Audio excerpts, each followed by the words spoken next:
विपक्षी गठबंधन Indian national development inclusive alliance यानी कि इंडिया की बैठक दिल्ली के एक होटल में लोकसभा चुनाव की रणनीति को लेकर आज होने जा रही है। गठबंधन इंडिया में शामिल पार्टियों के प्रमुख नेताओं की बैठक ऐसे समय पर होगी जब हाल ही में मध्य प्रदेश, राजस्थान, छत्तीसगढ़, तेलंगाना और मिजोरम के विधानसभा चुनाव के परिणाम आए हैं। इसमें हिंदी भाषी राज्य राजस्थान और छत्तीसगढ़ से कांग्रेस को सत्ता से बाहर होना पड़ा, तो मध्य प्रदेश में सत्ता बीजेपी ने बरकरार रखी। वहीं तेलंगाना में कांग्रेस जीती। इन चुनाव को अगले साल होने वाले लोकसभा चुनाव को देखते हुए सेमीफाइनल के तौर पर देखा जा रहा था। ऐसे समय में मीटिंग को काफी महत्वपूर्ण माना जा रहा है। इस मीटिंग को लेकर बड़ी बातें क्या है, चलिए आपको बता देते हैं। विपक्षी गठबंधन इंडिया की मीटिंग को लेकर पश्चिम बंगाल की मुख्यमंत्री टीएमसी चीफ ममता बनर्जी के अलावा बिहार के सीएम नीतीश कुमार, तमिलनाडु के मुख्यमंत्री एमके स्टालिन और महाराष्ट्र के पूर्व सीएम उद्धव ठाकरे भी दिल्ली पहुंच चुके हैं। विपक्षी गठबंधन इंडिया के प्रधानमंत्री पद के उम्मीदवार को लेकर टीएमसी चीफ ममता बनर्जी ने कहा है कि 2024 के लोकसभा चुनाव के बाद फैसला लिया जाएगा। उन्होंने विश्वास जताया है कि गठबंधन सीट बंटवारे सहित सभी मुद्दों को सुलझा लेगा।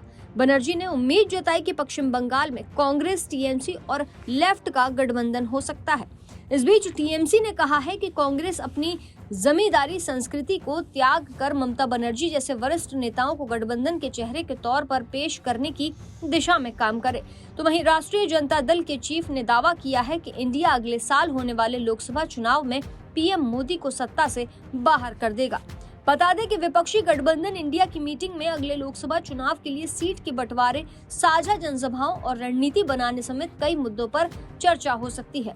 सूत्रों के मुताबिक ये बताया जा रहा है कि इंडिया गठबंधन की जाति आधारित गणना, न्यूनतम समर्थन मूल्य की कानूनी गारंटी और श्रमिकों के लिए सामाजिक सुरक्षा के मुद्दे को भी आगे बढ़ा सकता है। तो वहीं इस बीच राजनीतिक गलियारों में चर्चा है कि हिंदी भाषी राज्य छत्तीसगढ़, राजस्थान और मध्य प्रदेश में कांग्रेस की हार से उसे नुकसान होगा। बहरहाल बीजेपी ने गठबंधन इंडिया को लेकर कहा है कि इनका कुछ नहीं होने वाला। तो अब देखने वाली बात ये होगी कि आज की मीटिंग में क्या कुछ खास होता है। फिलहाल ये साफ कर दिया गया है कि विपक्षी गठबंधन इंडिया के सामने यूपी, पंजाब और दिल्ली में सीट शेयरिंग को लेकर चुनौती है। एमपी के विधानसभा चुनाव में पूर्व मुख्यमंत्री अखिलेश यादव समाजवादी पार्टी को सीट नहीं मिलने को लेकर कांग्रेस से नाराज भी चल रहे थे। आपकी जानकारी के लिए ये बता देते हैं कि इससे पहले विपक्षी गठबंधन इंडिया की 3 बैठकें हो चुकी हैं। इनमें पहली मीटिंग बिहार की राजधानी पटना में 23 जून को हुई थी। इसके बाद दूसरी बैठक बेंगलुरु में 17 और 18 जुलाई को हुई थी। तीसरी मीटिंग मुंबई में 31 अगस्त और 1 सितंबर को हुई थी। यानी कि तीनों ही मीटिंग में विपक्षी पार्टियों ने बीजेपी के खिलाफ एकजुटता की बात दोहराई थी। बहरहाल अब आज की मीटिंग में क्या कुछ खास होने वाला है, ये देखना दिलचस्प होगा।